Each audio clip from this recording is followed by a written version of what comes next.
Hello dear friends, ഞാനിന്ന് നിങ്ങളോട് പറയാൻ പോകുന്നത് സർവമായ മൂവിയുടെ സ്റ്റോറിയാണ്. അപ്പോൾ എങ്ങനെ നമുക്ക് തുടങ്ങിയാലോ? മറ്റൊരു കാര്യം കൂടി ഞാൻ നിങ്ങളോട് പറയാം. നിങ്ങൾ ആദ്യം തന്നെ ഈ ചാനൽ സബ്സ്ക്രൈബ് ചെയ്ത് വെക്കണം കേട്ടോ. എങ്കിൽ മാത്രമേ എൻ്റെ അടുത്ത വീഡിയോ നിങ്ങൾക്ക് കിട്ടുകയുള്ളൂ. അപ്പോൾ ഇനി നമുക്ക് സ്റ്റോറിയിലേക്ക് പോയാലോ? ഈ മൂവിയുടെ ആദ്യ സീൻ തുടങ്ങുന്നത് പ്രഫേന്ദു എന്ന് പറയുന്ന ഒരു യുവാവിനെ പരിചയപ്പെടുത്തിക്കൊണ്ടാണ്. ഒരു ഗാനമേള ട്രൂപ്പിലെ ഗിറ്റാർ ആർട്ടിസ്റ്റാണ് ഇദ്ദേഹം. പ്രഫേന്ദു അദ്ദേഹത്തിന് സിനിമയിലും മറ്റുമൊക്കെ വർക്ക് ചെയ്യണമെന്ന് നന്നേ ആഗ്രഹമുള്ള ഒരു വ്യക്തിയാണ്. അങ്ങനെ ഇരിക്കുമ്പോൾ ഈ ട്രൂപ്പിൽ നിന്നും ഒരു യൂറോപ്പിന് ട്രിപ്പ് വരികയാണ്. എന്നാൽ നമ്മുടെ പ്രഫേന്ദുവിൻ്റെ പേര് മാത്രം ആ ട്രിപ്പിൽ ഉണ്ടായിരുന്നില്ല. പിന്നെ എന്താണ് ഇതിനെക്കുറിച്ച് മാനേജർ അന്വേഷിക്കുമ്പോഴാണ് ഈ കാര്യം മനസ്സിലാകുന്നത്. പ്രഫേന്ദുവിൻ്റെ കയ്യിൽ അത്ര ക്യാഷൊന്നും ഉണ്ടായിരുന്നില്ല. അതുകൊണ്ട് ഈ ട്രിപ്പിൽ നിന്നും പ്രഫേന്ദുവിനെ ഒഴിവാക്കിയിരിക്കുകയാണ്. അപ്പോൾ പ്രഫേന്ദു ഒരു റെൻറ്റിനായിരുന്നു ഒരു ഫ്ലാറ്റ് എടുത്തിരുന്നത്. ട്രിപ്പ് പോകുന്ന കാരണം കൊണ്ട് തന്നെ അദ്ദേഹം 2 മാസത്തേക്ക് തനിക്ക് ഈ ഫ്ലാറ്റ് വേണ്ടെന്ന് പറയുകയും ചെയ്തിരുന്നു. അങ്ങനെ പ്രഫേന്ദു ട്രിപ്പിൽ നിന്ന് ക്യാൻസൽ ആയതോടുകൂടി 2 മാസത്തേന് എന്ത് ചെയ്യണം എന്നായി. അങ്ങനെ ഈ ട്രൂപ്പിൻ്റെ മാനേജർ പ്രഫേന്ദുവിനോട് പറയുകയാണ്, 2 മാസം ഇവിടെ നിൽക്കുന്ന ചിലവിനേക്കാൾ ഭേദം നാട്ടിൽ പോകുന്നതാണ്. മാത്രവുമല്ല, താങ്കളുടെ അച്ഛൻ്റെ സപ്തതി ആഘോഷം നടക്കുകയല്ലേ, അവിടേക്ക് ചെല്ലണമെന്നും പറഞ്ഞ് പ്രഫേന്ദുവിനെ അദ്ദേഹം വിളിച്ചിരുന്നു. ഈ കാര്യം നമ്മുടെ മാനേജർക്ക് അറിയാം. മാനേജർ അപ്പോൾ പറയുന്നുണ്ട്, നീ അവിടെ ചെല്ലുകയാണെങ്കിൽ നിൻ്റെ കുടുംബത്തിനത് ഒത്തിരി സന്തോഷമാകുമെന്ന്. അങ്ങനെ പ്രഫേന്ദു ആലോചിക്കുമ്പോൾ എന്തുകൊണ്ടും നാട്ടിലേക്ക് പോകുന്നതാണ് നല്ലതെന്ന് അവനും തോന്നുന്നു. അങ്ങനെ അവൻ നാട്ടിലേക്ക് ചെന്ന് ബസ് ഇറങ്ങുന്ന സീനാണ് അടുത്തത് കാണിക്കുന്നത്.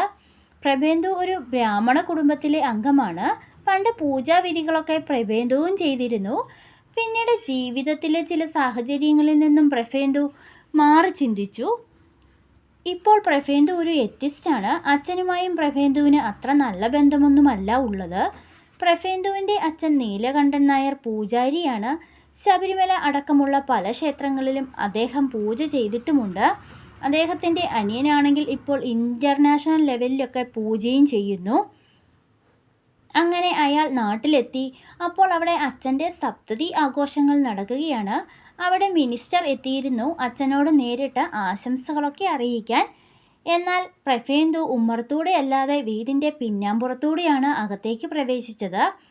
അവിടേക്ക് എത്തുമ്പോൾ പ്രഫേന്ദു തൻ്റെ അമ്മ വളർത്തിയ പപ്പു എന്ന പട്ടിക്കുട്ടിയെ കാണുന്നു. അദ്ദേഹം അവനെ താലോലിക്കുന്നത് കാണിക്കുന്നുണ്ട്. പിന്നാലെ അവൻ വീട്ടിലേക്ക് കയറി. നേരെ ചെല്ലുന്നത് വല്യച്ഛൻ്റെ റൂമിലേക്കാണ്. പിന്നീട് അവൻ വല്യച്ഛനുമായിട്ട് സംസാരിക്കുന്നുണ്ട്. ശേഷം ബാഗൊക്കെ വെച്ചിട്ട് പുറത്തേക്ക് പോകുന്നു. അവൻ്റെ ബാല്യകാല സുഹൃത്തായ രൂപേഷിനെ കാണാനാണ് പോകുന്നത്. രൂപയുമായിട്ട് താൻ നാട്ടിൽ നിന്നും പോകുന്ന കാര്യങ്ങളൊക്കെ പറയുന്നുണ്ട്. തനിക്കിവിടെ 2 മാസം പിടിച്ചു നിൽക്കണം, അതിൻ്റെ രീതിയിൽ എന്തെങ്കിലും ഒരു തൊഴിൽ വേണം. അപ്പോൾ നമ്മുടെ രൂപേഷ് പറയുകയാണ്, തൻ്റെ കീഴ്ശാന്തിയെ കൊണ്ട് ആകെ പൊറുതിമുട്ടിയിരിക്കുന്നു. അതുകൊണ്ട് തന്നെ തൻ്റെ പരികർമ്മിയായിട്ട് കൂടിക്കോളാൻ പ്രഫേന്ദുവിനോട് പറഞ്ഞു. എന്നാൽ നിരീശ്വരവാദിയായ പ്രഫയ്ക്ക് അതിനത്ര താല്പര്യമുണ്ടായിരുന്നില്ല. പിന്നീട് ഓരോ കാര്യങ്ങളും സാഹചര്യങ്ങളുമൊക്കെ ആലോചിച്ചപ്പോൾ ഇതുതന്നെയാണ് ഏറ്റവും ബെറ്റർ എന്ന് അവന് തോന്നി. അങ്ങനെ രൂപയുടെ പരികർമ്മിയായിട്ട് നിൽക്കാൻ അവൻ സമ്മതം മൂളുകയായിരുന്നു. സിനിമയിലെ BGM ഒക്കെ സംബന്ധിച്ച് നല്ല അറിവ് പ്രഫയ്ക്കുണ്ടായിരുന്നു. എന്നാൽ അവിടെ വല്ലപ്പോഴുമൊക്കെ മാത്രമായിരുന്നു അവസരം കിട്ടിയിരുന്നത്. അതുകൊണ്ടാണ് രൂപേഷ് നിർബന്ധിച്ചപ്പോൾ ഈ പരികർമ്മി സ്ഥാനം ഏറ്റെടുത്തതും. പ്രഭയും അച്ഛനും തമ്മിൽ ചെറിയ പ്രശ്നങ്ങളൊക്കെ ഉണ്ടെന്ന് ഞാൻ നേരത്തെ പറഞ്ഞിരുന്നല്ലോ. അത് പ്രഭ ഇങ്ങനെ നിരീശ്വരവാദിയായി നടക്കുന്ന കാര്യമൊക്കെ ആയിരുന്നു. എന്തായാലും അധികം വൈകാതെ പ്രഫേന്ദു തൻ്റെ പരികർമ്മിയായിട്ടുള്ള ജോലികൾ ആരംഭിച്ചു. ചെറുതാണെങ്കിലും പ്രഫേന്ദുവിന് പ്രതിഫലമൊക്കെ കിട്ടാൻ തുടങ്ങി. അങ്ങനെ ഒരു ദിവസം പ്രഫേന്ദുവും നമ്മുടെ രൂപേഷും കൂടി ഒരു ഗൃഹപ്രവേശ ചടങ്ങിന് ഒരു പൂജയ്ക്കായി പോയി. അവിടെ വെച്ച് ഒരു ഊഞ്ഞാലിലിരിക്കുന്ന സമയത്ത് ഊഞ്ഞാൽ പൊട്ടി രൂപേഷ് താഴേക്ക് വീഴുകയാണ്. രൂപേഷിന് സാരമായി പരിക്കേറ്റു. പിന്നീട് അയാൾക്ക് പൂജയ്ക്ക് പോകാൻ പറ്റുമായിരുന്നില്ല. പ്രഫ ഉള്ളതുകൊണ്ട് ആ പൂജകളൊക്കെ പ്രഫയെ കൊണ്ട് ചെയ്യിക്കാമെന്ന് രൂപേഷ് കരുതിയിരുന്നു. അങ്ങനെ രൂപേഷ് ഒരുപാട് പൂജകളൊക്കെ പിടിച്ചിരുന്നു. അതൊക്കെ നമ്മുടെ പ്രഫയ്ക്ക് കൊടുക്കുകയാണ്. അവർ തങ്ങളിൽ 40% ഈ പൂജയുടെ ക്യാഷൊക്കെ ഉറപ്പിക്കുന്നത്.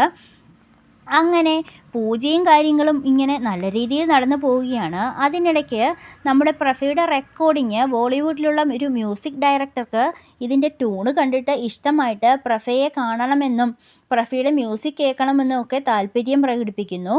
അങ്ങനെ ആ മ്യൂസിക്കിന് വേണ്ടി അയാൾ പോയി നിൽക്കുകയാണ്. അപ്പോഴേക്കും രൂപേഷിൻ്റെ കോള് വരുന്നു. ഒരു അഡ്വക്കേറ്റിൻ്റെ മകൻ്റെ ദേഹത്ത് പ്രേതബാധ കയറിയിട്ടുണ്ടെന്നാണ് പറയുന്നത്. ആ പൂജ നിനക്ക് ചെയ്യാൻ പറ്റുമോ എന്നൊക്കെ ചോദിക്കുന്നുണ്ട്. അപ്പോൾ പറയുകയാണ്, എനിക്ക് അത്ര വലിയ പൂജയൊന്നും വശമില്ല, അതൊന്നും കുഴപ്പമില്ല, ഞാൻ പറഞ്ഞു തരാം, ബാക്കി കുറച്ചൊക്കെ PDF ആയിട്ടൊക്കെ വാട്സപ്പിൽ ഇട്ട് തരാമെന്നൊക്കെ രൂപേഷ് പറയുന്നുണ്ട്. പിന്നെ കുറച്ച് പൂവുമൊക്കെ കൂട്ടിയിട്ടാൽ മതിയെന്നേ. അങ്ങനെ രൂപ പ്രഫയെ കൊണ്ടത് സമ്മതിപ്പിക്കുകയാണ്. എന്നാൽ സ്റ്റുഡിയോയിൽ വെയിറ്റ് ചെയ്തെങ്കിലും ആ ബോളിവുഡ് ഡയറക്ടറുടെ കോള അന്ന് വന്നില്ല. മ്യൂസിക് റെക്കോർഡിങ് നടന്നതുമില്ല. അതുകൊണ്ട് തന്നെ പ്രഫ അവിടെ നിന്നും പുറപ്പെട്ടു പോകുന്നു. പിന്നീട് കാണിക്കുന്ന സീന് പ്രഫ ബാധ ഒഴിപ്പിക്കാനുള്ള വീട്ടിൽ ചെന്ന് കയറുന്നതാണ്. ശേഷം പൂജയ്ക്കുള്ള ഒരുക്കങ്ങളും ആരംഭിച്ചു. അവിനാശ് എന്ന് പറയുന്ന ഒരു കുട്ടിയുടെ ദേഹത്താണ് പ്രേതം കയറിയിരിക്കുന്നത്. വേലക്കാരിയിൽ നിന്നും അവരുടെ പാരൻസിൽ നിന്നുമൊക്കെ അയാൾ കുറേ കാര്യങ്ങളൊക്കെ ചോദിച്ച് മനസ്സിലാക്കുന്നുണ്ട്. നല്ല ആക്റ്റീവായി നടന്നിരുന്ന പയ്യനാണ്. ഇപ്പോൾ ഭക്ഷണവും വേണ്ട, വല്ലാത്ത പേടിയാണ്. ഈ പ്രഫ അവൻ്റെ അച്ഛനായ അഡ്വക്കേറ്റിനോട് ചോദിക്കുന്നുണ്ട്, ഡോക്ടേഴ്സിനെ ഒന്നും കാണിച്ചില്ലേ എന്ന്. അപ്പോൾ പറയുന്നു, മികച്ച ഒരു സൈക്കാട്രിസ്റ്റിനെ കാണിച്ചു, പക്ഷേ അവൻ്റെ അമ്മയാണ് പറയുന്നത് പൂജ ചെയ്യാമെന്ന്. എന്നാൽ എനിക്കിതിലൊന്നും വലിയ വിശ്വാസമൊന്നുമില്ലെന്നൊക്കെ അയാൾ പറയുകയാണ്. എന്നാൽ നമ്മുടെ പ്രഫയുടെ പൂജയുടെ ശേഷം അതിശയമെന്ന് പറയട്ടെ, പൂജ തുടങ്ങിയപ്പോൾ തന്നെ അവിനാശിന് മാറ്റങ്ങളൊക്കെ സംഭവിക്കുകയും പരസ്പരം ഐ കോണ്ടാക്റ്റ് കൊടുക്കാനും ഭക്ഷണം തന്നെ എടുത്ത് കഴിക്കാനും ഒക്കെ തുടങ്ങി അവൻ. പ്രഫയ്ക്കും ഇത് കണ്ട് കിളി പാറിയിരുന്നു. എന്താണ് സംഭവിച്ചതെന്ന് അവന് പോലും മനസ്സിലായില്ല. അങ്ങനെ ആ പൂജ സക്സസ്ഫുൾ ആവുകയാണ്. അടുത്ത സീനിൽ കാണിക്കുന്ന രൂപയും പ്രഫയും തമ്മിൽ സംസാരിക്കുന്നതാണ്. അവിടെ എന്താണ് നടന്നതെന്ന് തനിക്കറിയില്ല, ഇങ്ങനെയൊക്കെ സംഭവിച്ചുവെന്ന് രൂപയോട് പറയുമ്പോൾ രൂപ പറയുകയാണ്, താൻ ചെയ്ത മന്ത്രങ്ങളൊക്കെ കറക്റ്റ് ആയിരിക്കാം, അതുകൊണ്ടാണ് എന്ന് പറയുന്നു. ഈശ്വരൻ്റെ കാര്യങ്ങളൊക്കെ അങ്ങനെയാണ്, അത് ചെയ്യുമ്പോൾ ഒരു ഈശ്വരൻ്റെ ഫീൽ നിനക്ക് കിട്ടുന്നില്ലേ എന്നൊക്കെ ചോദിക്കുകയാണ്. അപ്പോൾ അതിന് മറുപടിയായിട്ട് പ്രഫ പറഞ്ഞു, ഏയ് ഞാൻ പൈസ വാങ്ങുന്നത് കൊണ്ട് എൻ്റെ ജോലി കൃത്യമായി ചെയ്യുന്നു, അത്രയേ ഉള്ളൂ, അത് മാത്രമാണ്, അല്ലാതെ നീ പറയുന്ന പ്രസൻസ് ഒന്നുമില്ല. അങ്ങനെയൊക്കെയാണെങ്കിലും പ്രഫ അടുത്ത പൂജയ്ക്ക് തയ്യാറെടുക്കുകയാണ്. അടുത്ത സീനിലെ ഒരു ഓട്ടോക്കാരനെ കൂട്ടിയാണ് പ്രഫ പൂജയ്ക്ക് പോകുന്നത്. അപ്പോൾ ഈ ഓട്ടോക്കാരൻ പ്രഫയോട് ചോദിക്കുകയാണ്, വാട്സപ്പിലെ പ്രൊഫൈലിൽ കാണിക്കുന്ന ചൈനക്കാരനായതാണെന്ന്. എന്നാൽ പ്രഫയ്ക്കൊന്നും മനസ്സിലാകുന്നുമില്ല. പിന്നെ പൂജയ്ക്കായി ഇറങ്ങുന്നതാണ് കാണിക്കുന്നത്. അപ്പോൾ മുൻപ് രൂപേഷിൻ്റെ പരികർമ്മിയായി ജോലി ചെയ്ത ശ്രീകുട്ടനെ കാണിക്കുകയാണ്. അയാളും പ്രഫയും തമ്മിൽ സംസാരിക്കുന്നുണ്ട്. നിരീശ്വരവാദിയായ പ്രഫ പൂജാകർമ്മങ്ങളൊക്കെ ചെയ്യുന്നത് ചൂണ്ടിക്കാട്ടി ശ്രീകുട്ടൻ ഓരോന്ന് പറയുന്നുണ്ട്. ശ്രീകുട്ടനെ പ്രഫയുടെ പരികർമ്മിയാക്കണമെന്നൊക്കെ പറഞ്ഞു. എന്നിട്ട് അവരങ്ങനെ വാക്കേറ്റത്തിലാകുകയും ലാസ്റ്റ് ഈ ശ്രീകുട്ടൻ സ്കൂട്ടി എടുത്ത് പോകുന്നതും നേരെ ഒരു കടയിലേക്ക് ഇടിച്ചു കയറി അപകടം സംഭവിക്കുന്നതുമൊക്കെയാണ്. എന്നാൽ ഇതൊക്കെ കാണുമ്പോൾ ഓട്ടോക്കാരന് പേടി തോന്നുകയാണ്. പ്രഫയ്ക്കെന്തോ ദിവ്യശക്തി ഉള്ളത് കൊണ്ടാണ് അങ്ങനെ സംഭവിച്ചതെന്നാണ് ഓട്ടോക്കാരൻ കരുതുന്നത്. അടുത്ത ദിവസം മറ്റൊരു കാര്യം നടന്നു. പ്രഫേന്ദുവിൻ്റെ വീട്ടിൽ അവൻ ഓർഡർ ചെയ്തു എന്നും പറഞ്ഞൊരു കൊറിയർ വരികയാണ്. പ്രഫയുടെ ക്രെഡിറ്റ് കാർഡിൽ നിന്നുമാണ് അത് പേ ചെയ്തിരിക്കുന്നതും. എന്നാൽ താൻ അങ്ങനെ ഒരു കുർത്തി ഓർഡർ ചെയ്തിട്ടുമില്ല. പെട്ടെന്ന് അവൻ ഫോൺ എടുത്ത് നോക്കുന്നുണ്ട്. ഫോൺ നോക്കുമ്പോൾ പരിചയമില്ലാത്ത കുറേ ആപ്പുകൾ അവൻ്റെ ഫോണിൽ ഇൻസ്റ്റാൾ ആയിട്ടുണ്ട്. അങ്ങനെ ഇത് വല്ല ചൈനീസ് ആപ്പുമായിരിക്കുമെന്ന് കരുതി അവൻ അതെല്ലാം ഒഴിവാക്കി കളയുന്നുമുണ്ട്. ശേഷം ഫോൺ സ്വിച്ച് ഓഫ് ചെയ്ത് രാത്രിയിൽ ഉറങ്ങാൻ കിടന്നു. ഒരു ഉറക്കം കഴിഞ്ഞ് ഉണർന്നപ്പോൾ തൻ്റെ മുന്നിലത് ഒരു പെൺകുട്ടി ഇരുന്ന് ഫോൺ നോക്കിയിരിക്കുന്നു. പ്രഫയെ കണ്ടതും ഒരു ഹായ് ഒക്കെ പറയുകയാണ്. അവൻ ഇതേതാ ഈ പെൺകുട്ടി എന്നൊക്കെ വിചാരിക്കുന്നുണ്ട്. പേടിച്ചു പോയി അവൻ വേഗം പുതപ്പുമെടുത്ത് അവൻ്റെ വല്യച്ഛൻ്റെ റൂമിലേക്ക് പോയി. അന്ന് അവിടെ കിടന്നുറങ്ങി. ഉറക്കമുണർന്ന പ്രഫ താൻ കണ്ട കാര്യങ്ങളൊക്കെ വല്യച്ഛനോട് വിശദീകരിച്ചു കൊടുക്കുന്നുണ്ട്. ശേഷം അവൻ നേരെ റൂമിലേക്ക് ചെല്ലുമ്പോൾ അതാ ഇന്നലെ രാത്രി കണ്ട പെൺകുട്ടി, അതേ പെൺകുട്ടി അവൻ്റെ ഫോണും നോക്കി ആ റൂമിൽ ഇങ്ങനെ ഇരിക്കുകയാണ്. ഒരു വക്കീലിൻ്റെ വീട്ടിലെ പ്രേതബാധ ഒഴിപ്പിക്കാൻ ഇയാൾ പോയിരുന്നല്ലോ, ആ വീട്ടിൽ അന്നുണ്ടായിരുന്ന ആ പ്രേതം തന്നെയായിരുന്നു ഈ പെൺകുട്ടി. മറ്റു പ്രേതങ്ങളെപ്പോലെ പേടിപ്പിക്കുന്ന പ്രകൃതമൊന്നും ആയിരുന്നില്ല ഈ പ്രേതത്തിന്. ഇവൾ പ്രഫയോട് വളരെ ഫ്രണ്ട്ലി ആയിട്ടാണ് സംസാരിച്ചു കൊണ്ടിരിക്കുന്നത്. ഉള്ളിൻ്റെ ഉള്ളിൽ ഭയമുണ്ടായിരുന്നെങ്കിലും ഒരു തരത്തിൽ അവനത് പുറത്ത് കാണിക്കാതെ പിടിച്ചു നിന്നു. അവസരം കിട്ടിയപ്പോൾ നേരെ മുറിയിൽ നിന്നും പുറത്ത് ചാടി. അവൻ നേരെ പോയത് നേരത്തെ അവിനാശിനെ കാണിച്ചു എന്ന് പറഞ്ഞ ആ സൈക്കോളജിസ്റ്റിൻ്റെ അടുത്തേക്കാണ്. അദ്ദേഹത്തോട് ഉള്ള കാര്യങ്ങളൊക്കെ ഇയാൾ വിശദീകരിക്കുന്നുണ്ട്. ഇത് സ്ക്രീസോഫ്രീനിയ ആണ്, താൻ ഗൂഗിൾ ചെയ്ത് നോക്കി, തനിക്കിതിന് മരുന്ന് വേണമെന്നൊക്കെയാണ് പറയുന്നത്. ഡോക്ടർ ഇതൊക്കെ തലകുലുക്കി കേൾക്കുന്നുണ്ട്. പിന്നീട് പ്രഫയെപ്പറ്റി കൂടുതൽ ചോദിക്കുമ്പോൾ താനൊരു എത്തിസ്റ്റ് ആണെന്നും മ്യൂസിഷ്യനാണെന്നുമുള്ള കാര്യങ്ങളൊക്കെ ഡോക്ടറോട് പറയുന്നു. കൂട്ടത്തിൽ ഡോക്ടർ ചോദിച്ചു, എപ്പോഴാണ് താങ്കൾക്ക് ദൈവത്തിലുള്ള വിശ്വാസം പോയത് എന്ന്. അപ്പോഴാണ് പ്രഫ ഒരു കാര്യം പറയുന്നത്. ഒരു ദിവസം പ്രഫയുടെ അച്ഛനും ചേട്ടനും വല്യച്ഛനുമെല്ലാം ഡൽഹിയിൽ ഒരു വലിയ പൂജയ്ക്കായി പോയിരുന്നു. വീട്ടിൽ പ്രഫേന്ദുവും അവൻ്റെ അമ്മയും മാത്രമേ ഉണ്ടായിരുന്നുള്ളൂ. വീടിൻ്റെ ഉള്ളിൽ തന്നെ ഒരു ചെറിയ പൂജാമുറിയുണ്ട്. ഒരു ക്ഷേത്രം പോലെ. പൂജയ്ക്കുള്ള സമയമായപ്പോൾ പ്രഫ പൂജയ്ക്കായി അതിനുള്ളിലേക്ക് കയറിപ്പോയി. അപ്പോൾ അതിനിടയ്ക്ക് തന്നെ അമ്മ വിളിക്കുന്നുണ്ടായിരുന്നു. എന്നാൽ പൂജ കഴിഞ്ഞ് ഇറങ്ങിച്ചെല്ലാമെന്ന് കരുതി. എന്നാൽ പൂജ കഴിഞ്ഞ് ചെന്നപ്പോൾ അമ്മ തറയിൽ വീണു കിടക്കുന്നതാണ് കണ്ടത്. അമ്മയ്ക്ക് എന്ത് സംഭവിച്ചു എന്നറിയില്ല. പിന്നെ അവൻ അമ്മയെ വിളിച്ചു, എങ്കിലും അമ്മ എണീക്കുന്നുണ്ടായിരുന്നില്ല. അമ്മ മരിച്ചു പോയിരുന്നു. അതോടുകൂടിയാണത്രേ തനിക്ക് ദൈവത്തിലുള്ള വിശ്വാസം പോയതെന്നാണ് പ്രഫ പറയുന്നത്. ഉടനെ ഈ സൈക്കാട്രിസ്റ്റ് പറയുന്നുണ്ട്, നമുക്ക് അതും ശരിയാക്കാമെന്ന്. അപ്പോൾ പ്രഫ ചോദിക്കുന്നു, അതും ഇതും തമ്മിൽ ബന്ധമില്ലല്ലോ. അപ്പോൾ ഡോക്ടർ പറയുന്നു, അതൊന്നും കുഴപ്പമില്ല, നമുക്ക് ആദ്യം ഇത് റെഡിയാക്കാമെന്ന്. പ്രഫ ചോദിക്കുകയാണ്, ആ പെൺകുട്ടി ഇനിയും വന്നാൽ ഞാൻ എന്ത് ചെയ്യും? അപ്പോൾ ഡോക്ടർ പറയുന്നു, അതിനിപ്പോൾ എന്താ, വന്നാൽ വരട്ടെ, തനിക്ക് ഞാൻ നന്നായി ഉറങ്ങാനുള്ള ഒരു മരുന്ന് തരാം. അങ്ങനെ ഡോക്ടർ റാഫേൽ കൊടുത്ത മരുന്നുമൊക്കെ ആയിട്ട് നേരെ അവൻ വീട്ടിലെത്തി. റൂമെല്ലാം ഒന്ന് പരിശോധിച്ച് നോക്കി. മരുന്നും കഴിച്ച് അവൻ ഉറങ്ങാനായി കിടന്നു. അന്നും അവൻ ഉറക്കത്തിൽ ഞെട്ടി എണീക്കുന്നതാണ് കാണിക്കുന്നത്. ആ പെൺകുട്ടി അതാ അവൻ്റെ ഫോൺ നോക്കിയിരിക്കുകയാണ്. എന്നിട്ട് അവൾ വളരെ കാഷ്വലായിട്ട് ഫ്രണ്ട്ലി ആയിട്ട് ഈ പെൺകുട്ടി പ്രഫയോട് സംസാരിക്കുന്നതാണ്. താൻ ഓർഡർ ചെയ്ത കുർത്തയുടെ കളർ മാറിപ്പോയെന്നും നാളെ അതൊന്ന് മാറ്റി കൊടുത്തേക്കണം എന്നൊക്കെ പറയുന്നുണ്ട്. കൂട്ടത്തിൽ ആ പെൺകുട്ടി തൻ്റെ കുറച്ച് മാന്ത്രിക ശക്തിയൊക്കെ പ്രഫയെ കാണിച്ചു കൊടുക്കുന്നുണ്ട്. ഉള്ളിലെ ധൈര്യം സംഭരിച്ചുകൊണ്ട് താൻ ആരാ എന്ന് പ്രഫ പെൺകുട്ടിയോട് ചോദിക്കുന്നുണ്ട്. ഉടനെ ആ പെൺകുട്ടി ചെറിയൊരു പുഞ്ചിരിയോട് പറഞ്ഞു, ഇതെനിക്ക് പറയാൻ അത്ര വലിയ സന്തോഷമൊന്നുമില്ല, പക്ഷേ എന്നാലും ഞാൻ പറയാം. എനിക്ക് തോന്നുന്നു ഞാനൊരു പ്രേതമാണെന്ന്. പ്രഫയ്ക്ക് നല്ല ഭയം തോന്നി. എങ്കിലും അത് പുറത്ത് കാണിക്കാതെ അവൻ അകത്തേക്ക് പോയി. വാതിലടച്ച് അവൻ കിടന്നുറങ്ങി. അല്ലാതെ മറ്റാർക്കും ആ പ്രേതത്തെ കാണാൻ കഴിയുമായിരുന്നില്ല. പിറ്റേന്ന് അവൻ രൂപയെ വിളിച്ചു വരുത്തി. രൂപയെ കൊണ്ട് പൂജ നടത്തുകയും ചെയ്തു. ആ ബാധ ഒഴിഞ്ഞുപോയി എന്നൊക്കെ രൂപ നമ്മുടെ പ്രഫയോട് പറയുന്നുണ്ട്. ശേഷം രൂപ അവിടെ നിന്നും പോയി. എന്നാൽ നമ്മുടെ പ്രഫ റൂമിലേക്ക് കയറിയതും തിരിഞ്ഞു നോക്കുന്നതും ഈ പെൺകുട്ടിയെ കാണുകയാണ്. അവൻ പുറത്തേക്ക് ഓടാൻ നോക്കിയെങ്കിലും ആ പെൺകുട്ടി വാതിലടച്ചു. കൈ കൂപ്പിക്കൊണ്ട് പ്രഫയോട് പറഞ്ഞു, എന്താ കൊണ്ടാണ് നിങ്ങൾ എന്നെ ഇങ്ങനെ പേടിക്കുന്നത്? ഞാൻ നിങ്ങളെ പേടിപ്പിക്കുന്നൊന്നുമില്ലല്ലോ. നിങ്ങൾക്ക് ഞാൻ എന്തെങ്കിലും ബുദ്ധിമുട്ടുണ്ടാക്കിയിട്ടുണ്ടോ? ഇല്ലെന്ന് പ്രഫ പറഞ്ഞു. സംസാരത്തിനില്ല താൻ എന്താ ഇങ്ങനെ ബ്ലൂടൂത്ത് കണക്ട് ചെയ്ത പോലെ കൂടെ നടക്കുന്നതെന്ന് എനിക്ക് മനസ്സിലാകുന്നില്ല. അത് എത്രമാത്രം ബുദ്ധിമുട്ടുണ്ടാകുന്നു എന്ന് തനിക്കറിയാമോ എന്നൊക്കെ ചോദിക്കുന്നുണ്ട്. കർത്താവിനെ ഓർത്ത് എന്നെ ഇനി പേടിക്കരുത് എന്ന് ആ പ്രേതം പറയുകയാണ്. അപ്പോൾ പ്രഫ വിചാരിക്കുകയാണ് ഈ പ്രേതം ഒരു ക്രിസ്ത്യാനിയാണെന്ന്. അങ്ങനെ പിറ്റേന്ന് അവൻ കുരിശ് ഉണ്ടെങ്കിൽ ഈ പ്രേതത്തെ ഒഴിവാക്കാമെന്ന് കരുതി കുരിശ് അന്വേഷിച്ച് പോവുകയാണ്. അപ്പോൾ കുരിശ് മേടിക്കാൻ പോയ സ്റ്റോറിലും ആ പ്രേതം വന്നിരിക്കുന്നു. ആ കുരിശ് തന്നെ ഒരു തരത്തിലും ബാധിക്കില്ലെന്നും താനാരാണെന്നോ എന്താണെന്നോ തനിക്ക് അറിയില്ലെന്നും തൻ്റെ ഡീറ്റെയിൽസ് പോലും തനിക്ക് ഓർമ്മയില്ലെന്നും തിരിച്ചൊരു മനുഷ്യനാവാൻ പറ്റുമോ അതോ പ്രേതമായി നിൽക്കുമോ എന്നൊന്നും തനിക്ക് അറിയില്ലെന്നും തന്നെ ഉപദ്രവിക്കരുത് എന്നുമൊക്കെ ഗതികെട്ട പ്രേതം പ്രഫയോട് പറയുകയാണ്. അപ്പോഴാണ് പ്രഫയ്ക്ക് സ്റ്റുഡിയോയിൽ നിന്നും കോൾ വരുന്നത്. അന്ന് രാത്രി തൻ്റെ മ്യൂസിക് കേട്ട് ഇംപ്രസ്സായ ബോംബെയിലുള്ള മ്യൂസിക് ഡയറക്ടർ വീഡിയോ കോളിൽ വരുന്നുണ്ട്. പ്രഫയുടെ മ്യൂസിക് ടെസ്റ്റ് ചെയ്യുന്നതിന് വേണ്ടി വൈകിട്ട് പ്രഫയുടെ സ്റ്റുഡിയോയിൽ വരണം. അതും പറഞ്ഞുകൊണ്ടാണ് സുഹൃത്ത് വിളിച്ചത്. അങ്ങനെ അതും പറഞ്ഞുകൊണ്ട് അവിടേക്ക് പുറപ്പെട്ടു. പ്രേതവും പ്രഫയുടെ കൂടെ തന്നെ ഉണ്ട്. ഒടുവിൽ സ്റ്റുഡിയോയിൽ എത്തി മ്യൂസിക് റിഹേഴ്സൽ ആരംഭിച്ചു. മ്യൂസിക് ഡയറക്ടർ ഒരു ട്യൂൺ പാടി കേൾപ്പിച്ചു. അതിന് ചേർന്ന് ഒരു ഗിത്താർ ഗ്രോ വായിക്കാൻ ആവശ്യപ്പെടുന്നുണ്ട് പ്രഫയോട്. 2-3 തവണ പ്രഫ ട്രൈ ചെയ്തുവെങ്കിലും ഒന്നും അങ്ങനെ സെറ്റാകുന്നുണ്ടായിരുന്നില്ല. അങ്ങനെ ഡയറക്ടർക്ക് അതിലൊന്നും അത്ര തൃപ്തി കിട്ടിയില്ല. അപ്പോഴാണ് പ്രേതം അവിടേക്ക് വന്നത്. മ്യൂസിക് ഡയറക്ടർ പ്രഫയെ കൊണ്ട് സാധിക്കില്ലെന്നും മറ്റാരെയെങ്കിലും നോക്കാമെന്ന് പറയുന്നതിന് പിന്നാലെ പ്രേതം പ്രഫയോട് പറയുകയാണ്, മ്യൂസിക് ഡയറക്ടർ പറഞ്ഞ ആ മെലഡി മാത്രം ഫോളോ ചെയ്ത് എങ്ങനെ വായിക്കണമെന്ന്. അങ്ങനെ പ്രേതം പറഞ്ഞു അത് എങ്ങനെ വായിക്കണമെന്നൊക്കെ. വീണ്ടും ഒരു ചാൻസ് കൂടെ ചോദിക്കാനും അവൾ പറയുകയാണ്. അങ്ങനെ സുഹൃത്തിനോട് പറഞ്ഞ് അവസാനമായി ഒരു ട്രാക്ക് എടുക്കുന്നു. പ്രഫ അത് പ്ലേ ചെയ്യുന്നു. മ്യൂസിക് ഡയറക്ടർക്ക് അത് ഒത്തിരി ഇഷ്ടമാകുന്നു. അത് കണ്ടിന്യൂ ചെയ്യാൻ പറയുമ്പോൾ ആ പെൺകുട്ടി പറഞ്ഞ രീതി അടുത്ത ലെയറും കൂടി ഇട്ട് കേൾപ്പിക്കുന്നു. മികച്ച രീതിയിൽ അത് പുറത്തു വന്നു. അങ്ങനെ ആ പ്രേതത്തോടുള്ള പ്രഫയുടെ പേടി മാറുകയാണ്. അങ്ങനെ മ്യൂസിക് ഡയറക്ടർക്ക് അത് ഒത്തിരി ഇഷ്ടപ്പെടുകയും പ്രഫയുടെ മുന്നിലേക്ക് വിളിച്ച് ബോംബെയിൽ വെച്ചുള്ള ഒരു റെക്കോർഡിങ്ങിന് വേണ്ടി വിളിക്കുകയും ചെയ്യുന്നു. തൻ്റെ മാനേജരെ കൊണ്ട് ബാക്കി കാര്യങ്ങൾ അറേഞ്ച് ചെയ്യിച്ചോളാമെന്നും പ്രഫയോട് പറയുന്നു. ഇത് കേട്ടപ്പോൾ പ്രഫയ്ക്ക് ഒത്തിരി സന്തോഷമായി. അവൻ വളരെ സന്തോഷത്തോടെ അഭിമാനത്തോടെ തൻ്റെ മുന്നിലിരുന്ന ആ പെൺകുട്ടിയെ ഒന്ന് നോക്കി.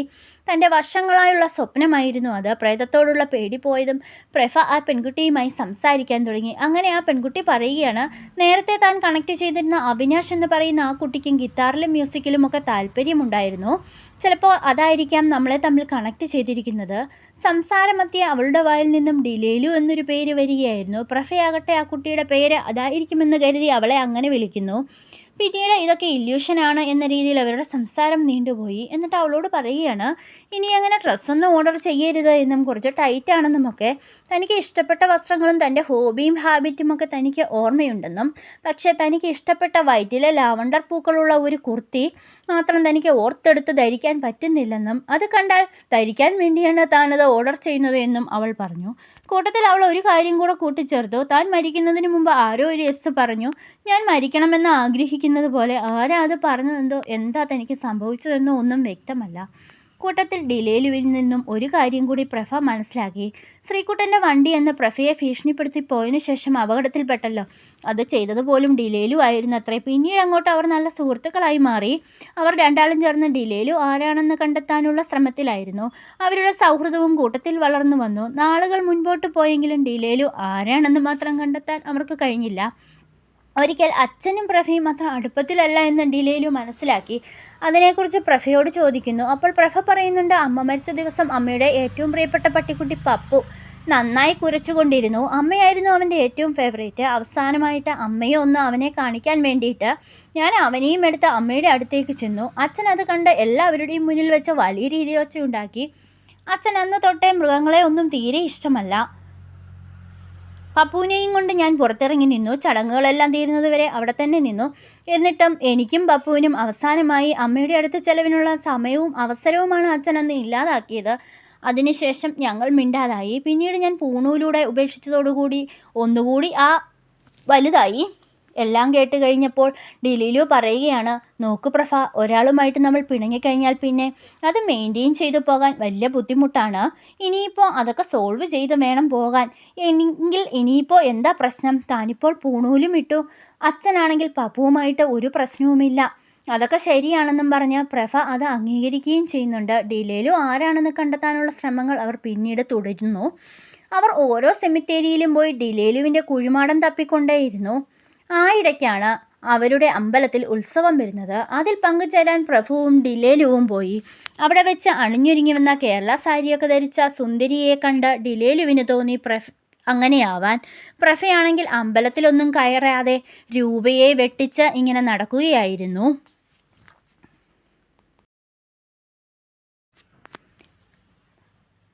പെട്ടെന്ന് തന്നെ ഡിലേലു കേരള സാരിയൊക്കെ ഉടുത്ത് സുന്ദരിയായിട്ട് വന്നു. അവരങ്ങനെ അമ്പലക്കുളത്തിൻ്റെ അവിടെ ഇരുന്ന് സംസാരിച്ചു കൊണ്ടിരുന്നു. അപ്പോഴാണ് ഡിലേലുവിനോട് പ്രഭ ചോദിക്കുന്നത്, നിനക്ക് നിൻ്റെ സ്പർശം എങ്ങനെയാണ് അറിയാൻ പറ്റുക? നിന്നെ എനിക്ക് തൊടാൻ പറ്റുമോ എന്നൊക്കെ ചോദിക്കുന്നു. എന്നിട്ട് ഡിലേലുവിൻ്റെ ഫോട്ടോ ക്യാമറയിൽ എടുക്കാൻ പറ്റുമോ എന്ന് വിചാരിച്ചിട്ട് പ്രഭ ഇങ്ങനെ ഫോട്ടോ എടുക്കാൻ തുടങ്ങുമ്പോഴത്തേനും മറ്റൊരു പ്രശ്നം ആ നാട്ടിൽ നടക്കുകയാണ്. ആ നാട്ടിൽ മയക്കുമരുന്നും മറ്റുമൊക്കെ വിൽക്കുന്ന കുറച്ച് പയ്യന്മാരുണ്ട്. അമ്പലക്കുളത്തിൻ്റെ മധ്യേ മറുഭാഗത്താണ് എപ്പോഴും അവർ തമ്പടിച്ചിരിക്കുന്നത്. അവിടെ ഇരുന്നപ്പോഴാണ് ഈ ഡിലേലുവിൻ്റെ ഫോട്ടോ എടുക്കാൻ വേണ്ടിയിട്ട് പ്രഭ ശ്രമിച്ചത്. ഡിലേലുവിൻ്റെ സ്പർശം ചോദിക്കുമ്പോൾ ഡിലേലു ഇങ്ങനെ ഒരു കാറ്റിൻ്റെ ഒരു തലോടൽ നമ്മുടെ പ്രൊഫൈലിലേക്ക് വരികയും അപ്പോൾ ഇതാണ് തൻ്റെ സ്പർശം എന്നൊക്കെ പറയുന്നുണ്ട്. അത് കഴിഞ്ഞാണ് ഈ ഫോണെടുത്ത് ഡിലേലുവിൻ്റെ ഫോട്ടോ എടുക്കാൻ ശ്രമിക്കുന്നത്. എന്നാൽ അപ്പുറത്തിരുന്ന ആ മയക്കുമരുന്ന് സംഘം അവരുടെ ഫോട്ടോ പ്രഭ ഷൂട്ട് ചെയ്യുകയാണെന്നും കരുതി അവരുടെ അടുത്തേക്ക് വരികയും അവരിലൊരുത്തൻ അവൻ്റെ ഫോൺ വലിച്ചെറിഞ്ഞ് പൊട്ടിക്കാനൊക്കെ ശ്രമിക്കുന്നുണ്ട്. ഇത് കണ്ട് ഡിലേലു അത് തടയുന്നൊക്കെയുണ്ട്. പ്രഭ ഫോണും എടുത്ത് പ്രശ്നമുണ്ടാക്കാതെ അവിടെ നിന്ന് മാറിപ്പോകാൻ ശ്രമിച്ചു. ഡിലേലു പ്രഭയോട് അപ്പോൾ ദേഷ്യപ്പെട്ടു. എന്തിനാ ഇങ്ങനെ പേടിച്ചോടാൻ ശ്രമിക്കുന്നത്? ധൈര്യത്തോടെ ഇതൊക്കെ നേരിട്ടുകൂടെ എന്നൊക്കെ ചോദിച്ചു.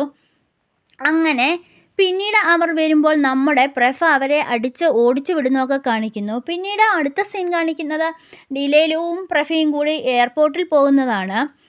ഇവൻ്റെ ഈ മ്യൂസിക്കിന് വേണ്ടി അവരെ വിളിക്കുകയാണ്. അപ്പോൾ അതിന് പോകാൻ വേണ്ടി എയർപോർട്ടിൽ ചെല്ലുകയും ബോംബെക്ക് പോകാൻ വേണ്ടി വിമാനത്തിൽ കയറുന്നതുമൊക്കെയാണ്. അതിനിടയ്ക്ക് ഡിലേലു ഒരു സൂത്രപ്പണി ഒപ്പിക്കുന്നുണ്ട്. പ്രഫയുടെ അടുത്തിരുന്ന ഒരു പെൺകുട്ടിയുടെ ശരീരത്തിൽ കയറുകയും അവനുമായിട്ട് സംസാരിക്കുകയും ഒക്കെ ചെയ്യുന്നുണ്ട്. അങ്ങനെ സംസാരിക്കുന്നതിനിടെ ഡിലേലു കുറച്ച് കാര്യങ്ങൾ പറയുന്നുണ്ട്. തനിക്ക് താൻ ബാംഗ്ലൂരിൽ പഠിച്ചിരുന്നു, അതൊക്കെ തനിക്ക് ഓർമ്മ വരുന്നു എന്ന് പറഞ്ഞു. വേറെ എന്തെങ്കിലും ഓർമ്മയുണ്ടോ എന്ന് ചോദിക്കുമ്പോൾ ഇല്ലെന്നും പറയുന്നു. അങ്ങനെ അവൻ മ്യൂസിക് ചെയ്യേണ്ട ആ സ്ഥലത്ത് അവരെത്തുകയാണ്. അവിടെ ചെന്ന് മ്യൂസിക്കൊക്കെ ചെയ്തു, അത് വിജയകരമായി പൂർത്തീകരിച്ചു. ശേഷം അവിടെ അതിൻ്റെ മാനേജർ എത്തിയിട്ട് എപ്പോഴത്തേനാണ് ടിക്കറ്റ് തരപ്പെടുത്തേണ്ടത് എന്ന് ചോദിക്കുന്നു. അതൊരു പെൺകുട്ടിയായിരുന്നു, സാദി എന്നായിരുന്നു അവളുടെ പേര്. അപ്പോൾ പ്രഫ സാദിയോട് പറയുകയാണ്, എനിക്ക് പെട്ടെന്ന് പോകണം, ചെന്നിട്ട് പൂജയുണ്ട്, അതുകൊണ്ട് എത്രയും വേഗത്തിലുള്ള ടിക്കറ്റ് വേണം തരപ്പെടുത്താനെന്ന് പറയുന്നു. അങ്ങനെ പിറ്റേന്ന് രാവിലെ സാദിക്ക് നാട്ടിൽ പോകണമായിരുന്നു. അപ്പോൾ ആ ഒപ്പം തന്നെയുള്ള ടിക്കറ്റ് തരപ്പെടുത്തി. ഡിലേലു ഈ പ്രഫയോട് പറയുന്നുണ്ട് സാദിയുമായിട്ട് കൂടുതൽ സംസാരിക്കാനൊക്കെ. അതിനിടയിൽ ഇവർ ഫുഡ് കഴിക്കാൻ വേണ്ടി ഇരിക്കുന്ന സമയത്ത് സാദിയുടെ ഫോണിൽ കുറേ മെസ്സേജ് വരികയും സാദിയ കരയുകയും ഒക്കെ ചെയ്യുന്നത് കാണിക്കുന്നുണ്ട്. അപ്പോൾ നമ്മുടെ ഡിലേലു പ്രഫയോട് പറയുകയാണ് അവളുടെ പ്രണയബന്ധത്തെ പറ്റിയും അവൾക്ക് ബ്രേക്കപ്പ് സംഭവിച്ചതും അതൊക്കെ ഇങ്ങനെ മെസ്സേജും ഒക്കെ വായിച്ചു കൊടുക്കുന്നുണ്ട്. ശേഷം അവളെ ആശ്വസിപ്പിക്കാൻ പറയുമ്പോൾ പ്രഫ പറയുകയാണ് എനിക്കങ്ങനെ അറിയില്ല എന്ന്. അപ്പോൾ ബണ്ണും ചാറും എന്താ കഴിക്കാത്തത് എന്നാണ് ഇവൻ ചോദിക്കുന്നത്. അത് കേട്ടപ്പോൾ ഈ സാധ്യ ചിരിക്കുന്നു. അങ്ങനെ അവരുടെ സൗഹൃദം അവിടെ വെച്ച് തുടങ്ങുകയാണ്. പിന്നീട് സാദിയുടെ ഒരു കസിൻ്റെ വിവാഹ പാർട്ടി ഉണ്ടായിരുന്നു. അതിലേക്ക് പ്രഫയെ ക്ഷണിക്കുന്നുണ്ട്. അതിന് പ്രഫയും നമ്മുടെ ഡിലേലുവുമായിട്ട് പോകുന്നതൊക്കെയാണ്. അങ്ങനെ ബൈക്കിൽ പോകാൻ പറ്റില്ല, കാറ് വേണമെന്നും അങ്ങനെ കാറിൻ്റെ കാര്യം പറയുമ്പോൾ ഡിലേലു പറയുകയാണ് അച്ഛനോട് ചോദിക്കാൻ. അപ്പോൾ അച്ഛൻ നേരത്തെ അതെടുക്കാൻ തന്നോട് പറഞ്ഞിട്ടുണ്ട്. പിന്നീട് അച്ഛനുമായിട്ട് സംസാരിക്കാൻ വേണ്ടിയിട്ട് പ്രഫ റൂമിലേക്ക് പോവുകയും റൂമിൽ ചെല്ലുമ്പോൾ അച്ഛന് ശ്വാസകോശ സംബന്ധമായ അസുഖമുണ്ട്. രാത്രിയിൽ കുറേ നാളായിട്ട് ഇങ്ങനെ ട്യൂബൊക്കെ ഇട്ടിട്ടായിരുന്നു എൻ്റെ സഹായത്തോടെയാണ് ശ്വസിച്ചിരുന്നത്. അതൊക്കെ കണ്ടപ്പോൾ പ്രഫയ്ക്ക് സങ്കടം തോന്നുകയാണ്. അങ്ങനെ അച്ഛ എന്ന് വിളിക്കുമ്പോൾ അച്ഛൻ്റെ കണ്ണ് നിറയുന്നു. അതുകൊണ്ട് പ്രഫയുടെയും കണ്ണ് നിറയുന്നു. അങ്ങനെ പിന്നെ അമ്മയുടെ ഡ്രസ്സുകളൊക്കെ അലമാരിയിൽ സൂക്ഷിച്ചിരിക്കുന്നു. അച്ഛനത് ഇസ്തിരിയിട്ട് വെക്കുന്നതുമൊക്കെ കാണുകയാണ്. അങ്ങനെ ലാസ്റ്റ് അവൻ അച്ഛനോട് ചോദിക്കുകയാണ് ഈ കാറിൻ്റെ കാര്യമൊക്കെ. അപ്പോൾ അച്ഛൻ പറഞ്ഞു എടുത്തോളാനുള്ള അച്ഛൻ സമ്മതമൊക്കെ മൂളി. അങ്ങനെ ആ പിണക്കം അവിടം കൊണ്ട് തീരുന്നു. പിന്നീട് അടുത്ത സീനിൽ കാണിക്കുന്നത് ഇവർ ആ വിവാഹ പാർട്ടിക്ക് പോയിട്ട് വരുന്ന വഴിയാണ്. വിവാഹ പാർട്ടിക്ക് പോയപ്പോൾ ഈ ഡിലേലു പറഞ്ഞിട്ടാണ് സാദിയുമായിട്ട് കൂടുതൽ നമ്മുടെ പ്രഫ സംസാരിക്കുന്നത്. എന്നാൽ ഇതൊക്കെ കാണുമ്പോൾ നമ്മൾ ഡിലേലുവിന് പൊസസീവ്നെസ് ഒക്കെ തോന്നുന്നുണ്ട്. അങ്ങനെ തിരിച്ചു വരുന്ന വഴിയിൽ ഡിലേലു പ്രഫയോട് പറയുകയാണ് എനിക്ക് തന്നോടൊരു കാര്യം പറയാനുണ്ട്. ഡിലേലു ആ സമയത്തിനുള്ളിൽ പ്രഫയെ പ്രണയിച്ചു തുടങ്ങിയിരുന്നു. പ്രഫയോട് പറയുകയാണ് ഐ ലവ് യു എന്ന്. അപ്പോൾ തിരിച്ച് പ്രഫ പറയുകയാണ് thank you, I love you too എന്ന്. അപ്പോൾ ഡിലേലുവിന് അതത്ര അതത്ര ഒരു ഇതായിട്ട് തോന്നുന്നില്ല.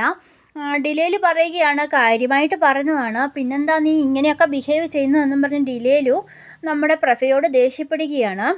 സാധ്യ വന്നപ്പോൾ ഞാൻ ഒന്നുമല്ലാതായി പോയോ എന്നൊക്കെ ചോദിക്കുകയാണ്. പ്രഫ പറഞ്ഞു സാധ്യയായിട്ട് കൂടുതൽ കണക്ട് ചെയ്യാൻ നീയല്ലേ പറഞ്ഞത്, അങ്ങനെയല്ല ഞാൻ അവളുമായിട്ട് ഇങ്ങനെ കൂടുതൽ കണക്ട് ചെയ്തതൊക്കെ.